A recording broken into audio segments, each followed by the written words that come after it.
వాలంటీర్లను వైసీపీ ప్రభుత్వం ఏ విధంగా వాడుకుంటుంది అనేది మనందరికీ తెలిసిన విషయమే. సో ఎక్కడికక్కడ మొత్తం ప్రతి ఇంటికి వెళ్లి ఓటర్లకు సంబంధించి వాళ్ళ జాబితా సేకరించడం గానీ వాళ్ళ మొత్తం డీటెయిల్స్ అన్ని కూడా వాలంటీర్ల చేతిలోనే ఉన్నాయి. ఇప్పుడు ఫుల్ ఫ్లెడ్జ్డ్ గా కార్యకర్తలాగా వైసీపీ కార్యకర్తలాగా వాళ్ళ వాడుకోవాలని చెప్పి వైసీపీ యోచనలో ఉంది.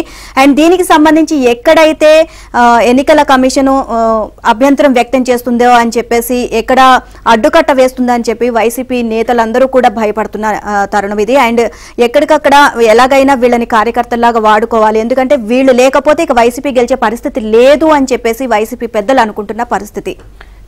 వైసీపీ కార్యకర్తలనే వాలంటీర్లుగా నియమించాం, 99% వాలంటీర్లు మా వాళ్లే అని వైసీపీ పెద్దలు చెబుతూనే ఉన్నారు. వాలంటీర్లు మనీర్లే అని మొన్నటికి మొన్న సాక్షాత్తు ముఖ్యమంత్రి జగన్మోహన్ రెడ్డి కూడా సెలవిచ్చారు. కానీ ఎన్నికల సమయంలో వాలంటీర్లను పూర్తిస్థాయి వైసీపీ కార్యకర్తలుగా వాడుకోవడం ఎలా?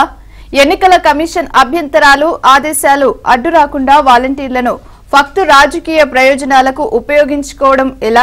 దీనిపై అధికార పార్టీ ఒక మాస్టర్ ప్లాన్ వేసింది. అదే వాలంటీర్లకు 2 నెలలు అంటే ఎన్నికలు ముగిసేదాకా విధుల నుంచి బ్రేక్ ఇవ్వడం. అంటే ఆ సమయంలో వారు ప్రభుత్వం కోసం పనిచేయరు, పూర్తిస్థాయి వైసీపీ కార్యకర్తలుగా మారిపోతారు.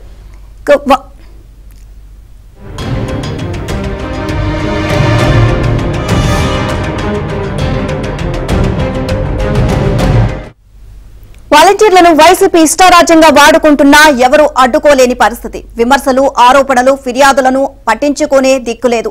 ఓటర్ల జాబితా సవరణ ప్రక్రియలో వాలంటీర్ల ప్రమేయం ఉండొద్దు అని ఈసీ చెప్పినా పెద్దగా ఫలితం లభించలేదు. కానీ ఎన్నికల షెడ్యూల్ వచ్చాక అలా ఉండదు.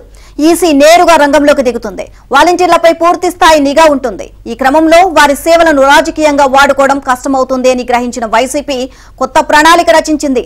అదే 2 నెలల పాటు వాలంటీర్లను విధుల నుంచి తొలగించడం. కోర్టు కేసుల పేరుతోనో ఇంకేదైనా నెపంతోనో వారందరికీ తాత్కాలికంగా బ్రేక్ ఇస్తారు. ఈ 2 నెలల పాటు వారికి ప్రభుత్వం నుంచి వేతనాలు ఇవ్వరు, అంటే వారు ప్రభుత్వ సేవల్లో లేనట్లు. ఆ సమయంలో వైసీపీ అభ్యర్థుల గెలుపు కోసం పూర్తి స్థాయిలో పనిచేయాలి. ఇలా ఈసీ కళ్లుగప్పి ఏకంగా 2.5 లక్షల మంది వాలంటీర్లను పార్టీ కార్యకర్తలుగా వాడుకోనున్నారు. ఓటర్లకు సంబంధించిన సమస్త సమాచారాన్ని వాలంటీర్లు ఇప్పటికే సేకరించారు. దాన్ని వైసీపీ ఎన్నికల ప్రయోజనాల కోసం ఉపయోగిస్తారు. నెల పెన్షన్ పంపిణీ చేస్తూ స్థానికులకు సుపరిచితులైన వాలంటీర్ల పరిమితిని ఇలా సొమ్ము చేసుకుంటున్నారు.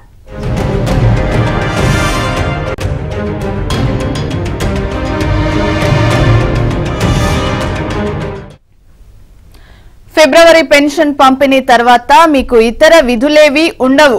ఈ 2 నెలలు చాలా కీలకం. యాక్టివ్ గా పనిచేయండి. ప్రభుత్వం మిమ్మల్నే నమ్ముకుంది. మంత్రులు, ఎమ్మెల్యేలను కూడా పక్కన పెడుతోంది అని ఇప్పటికే ఎమ్మెల్యేలు వాలంటీర్లకు సందేశాలు పంపించారు. ఇప్పుడు వైసీపీ ప్రజా ప్రతినిధులు రంగంలోకి దిగారు. ఈ 2 నెలలు మమ్మల్ని ప్రభుత్వ విధుల నుంచి దూరం పెడతాం, దానికి బదులుగా మా కోసం పని చేయాలి. ప్రభుత్వం నుంచి మీకు అందేది నెలకు 5,000, కానీ ఈ 2 నెలలు 15,000 నుంచి 20,000 వరకు మేము సొంతంగా ఇస్తాం అని ఆశ చూపుతున్నారు. ఇలా వాలంటీర్లు వైసీపీ అభ్యర్థుల తరపున క్షేత్రస్థాయిలో పనిచేయడానికి రంగం సిద్ధం చేసుకున్నారు. విపక్షాల ఫిర్యాదులకు ఈసీ స్పందించి ప్రశ్నించినా వాళ్లను తొలగించాం, ప్రభుత్వ విధుల్లో లేరు అని తప్పించుకోవచ్చన్నదే వైసీపీ ఆలోచన.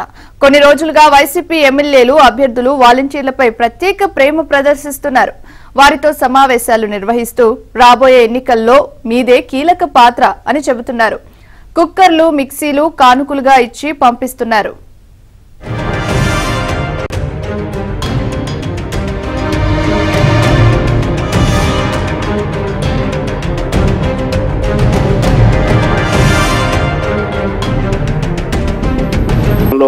వైసీపీ వినూత్న తరహాలో ఆలోచించింది. ముఖ్యంగా ప్రతి ఏడాది 20,000 కోట్ల వరకు సామాజిక భద్రతా పెన్షన్ల పంపిణీకి వాలంటీర్లను ఉపయోగించుకుంటుంది. దానిలో 2,000 కోట్ల వరకు కూడా వారికి జీతాలుగా ఒక్కొక్కరికి 5,000 చొప్పున చెల్లిస్తూ వచ్చింది.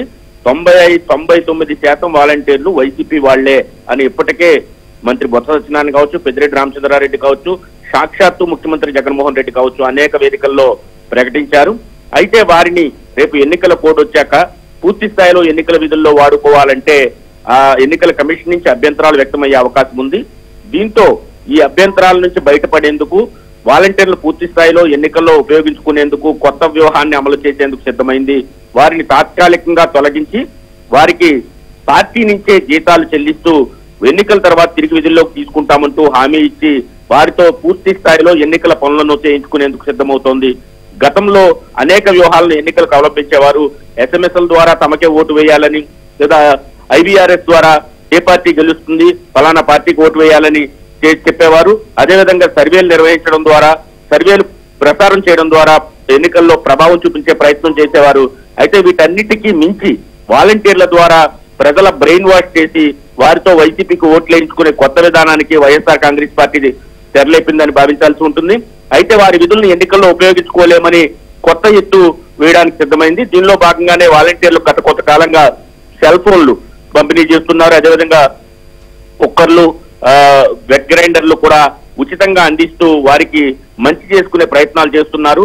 సాధారణంగా సోషల్ మీడియా ద్వారా చేసే బ్రెయిన్ వాష్ కంటే కూడా పీపుల్ ద్వారా చేసే బ్రెయిన్ వాష్, అమ్మ, అక్క, అయ్యా, అవ్వ, తాత అంటూ నిత్యం వాళ్ళ కళ్ళ ముందే ఉండేవాళ్ళు వెళ్ళి మీరు పలానా పార్టీకి ఓటేస్తే మీకు మంచి జరుగుతుందని చెబితే కనుక, ఎందుకంటే వాళ్ళు వాలంటీర్ విధుల్లో ఉండరు, ఎన్నికల కమిషన్ నిఘా నుంచి కూడా తప్పించుకోవచ్చు. కాబట్టి ఇటువంటి వ్యూహాన్ని వైసీపీ త్వరలో అమలు చేయబోతుందని తెలుస్తోంది. అయితే ఒక్కసారిగా వాలంటీర్లను గనక అందరినీ తొలగించి 2 నెలల తర్వాత తీసుకుంటామని చెప్తే, రేపు ప్రభుత్వం మారిన పక్షంలో గత ప్రభుత్వంలో తొలగించినప్పుడు మీరేం మాట్లాడలేదు కాబట్టి మిమ్మల్ని ఎలా కొనసాగిస్తామని అంటే వాలంటీర్ల పరిస్థితి ఏంటి? సుమారు 2,50,000 మంది వరకు ఉన్నటువంటి వీరందరి భవిష్యత్ ఏమవుతుంది అనేది కూడా ఆలోచించాల్సి ఉందని విపక్షాలు అంటున్నాయి. రేపు గనక ఒకవేళ ఎన్నికల్లో వైసీపీ అధికారంలో రాకుండా వేరే పార్టీ అధికారంలోకి వస్తే తొలగింపబడ్డ వీరిని తిరిగి ఎలా చేర్చుకుంటారు? ఒకవేళ విపక్షాలు చెబుతున్నాయి వాలంటీర్ ఎవరిని తొలగించేది లేదు తమ అధికారంలోకి వస్తాయని చెప్పినప్పటికీ కూడా ఇప్పుడే తొలగింపుకు వీళ్ళు అంగీకరిస్తే భవిష్యత్తులో తిరిగి చేర్చుకునే ప్రసక్తి ఉండే అవకాశం లేదు. ఒకవేళ వైసీపీ వచ్చినా ఎన్నికల సమయంలో ఉపయోగించుకున్నాం కాబట్టి ఇక వీళ్ళని వదిలించుకోవాలని చూస్తుంది తప్పించి తిరిగి విధుల్లోకి తీసుకుంటుందా అనేది కూడా అనుమానంగా ఉంది. మొత్తం మీద వాలంటీర్ల ద్వారా ఏదో రకంగా ఎన్నికల్లో గెలిచేందుకు కొత్త వ్యూహాన్ని అయితే వైసీపీ అమలు చేస్తుందని చెప్పుకోవచ్చు. దీన్ని ఎన్నికల కమిషన్ గుర్తించి తగు చర్యలు తీసుకోవాల్సిన అవసరం ఎంతైనా ఉందని విపక్షాలు చెబుతున్న పరిస్థితి అయితే ఉంది. Right, thank you Satya.